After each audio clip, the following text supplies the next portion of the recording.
सबसे पहले 1994 में सबसे पहले कांग्रेस पार्टी ओबीसी का आरक्षण लेके आई 14%। उसके बाद 2003 में हमने 27% आरक्षण की बात की। फिर हम अध्यादेश लेके आए 2019 में। फिर कमलनाथ जी ने कानून बनाया ओबीसी के आरक्षण को लेकर और उसको लागू कर दिया। इस बीच में कोविड आया, बीजेपी की सरकार, बीजेपी नरेंद्र मोदी ने और भारतीय जनता पार्टी ने सरकार की चोरी कर ली। सिर्फ उस सरकार की चोरी नहीं थी, ये ओबीसी के छात्रों के भविष्य की भी चोरी थी।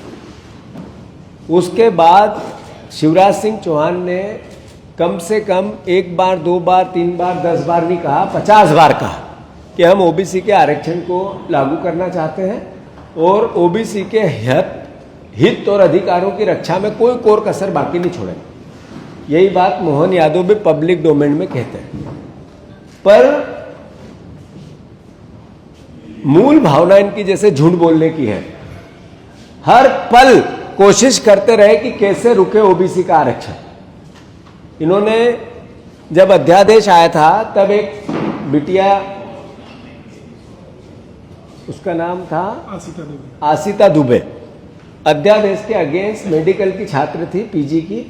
उसने कहा कि हमारे अहित होगा हमारे अधिकारों का, और चूंकि मेडिकल में ओबीसी के आरक्षण का प्रोविजन नहीं है, उसके बावजूद भी उस आधार पर कोर्ट से इसको स्टे दिला दिया। अध्यादेश के अगेंस्ट था, पर उसके जस्ट बाद, अध्यादेश सिर्फ 6 महीने के लिए होता है, उसके जस्ट बाद कांग्रेस पार्टी की सरकार ने, कमलनाथ जी की सरकार ने कानून बना दिया ओबीसी का, जिसको सरकार को पालना करनी थी।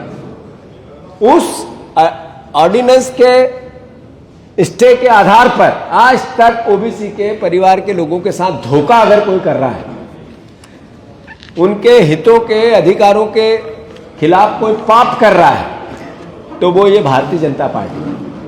हमारी सरकार प्रतिबद्ध है 27% आरक्षण देने के लिए, और इसीलिए जैसे कांग्रेस के समय से केवल बगैर सर्वे, बगैर तैयारी के 4% कागज लेकर के आरक्षण देने की बात करके भ्रम जो फैलाया गया था, उस भ्रम को आधार पर बरसों तक कोर्ट में लगा है। इसलिए हमने इसके बजाय अपने अधिकारियों से कहा है, और वो एक कानून बना करके सहकारिता के जो कानून लेकर के हमारी विधानसभा में बिल लेकर आए, हम उस पर ठोस काम कर रहे हैं। और ये जो 27% आरक्षण की प्रतिबद्धता है, 14% के अलावा जो हमारे जो शेष बच्चे लोग हैं, उन सबको इसका लाभ किसी मिले।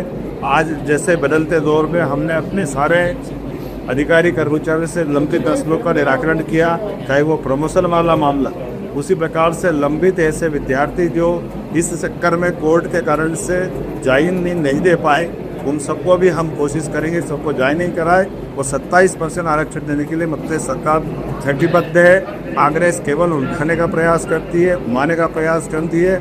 ये उसी प्रकार से है जैसे जातिगत जनगणना का अब श्रेय लेना चाहती है। जातिगत जनगणना अगर विश्व प्रधानमंत्री चालू कर रहे हैं, तो आप जब इस बात को लेके आए तो वो कह रहे हमने कहा है, तुमने कब, तुम्हारी सरकार तो 70 साल तक थी, लेकिन जातिगत जनगणना के मामले में कांग्रेस ने कभी भी कोई भूमिका अदा नहीं की। बल्कि 1953 में जवाहरलाल नेहरू जी ने अंग्रेजों के समय से जातिगत जनगणना चलती आई, उस जातिगत जनगणना को बंद करने का निर्णय अगर किसी ने किया तो जवाहरलाल नेहरू ने किया।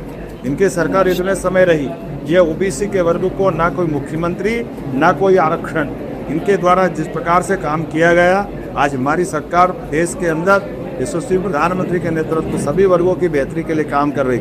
हमने तो सामान्य वर्ग के लिए भी 10% का आरक्षण, जो सभी समाजों के गरीब वर्ग है, उनको आरक्षण ना देना चाहिए। हम उस पार्टी के लोग हैं, जनता सब जानती है, इसलिए कांग्रेस और कांग्रेस के नेता कुछ भी कहे, इन पर कोई भरोसा नहीं करेगा।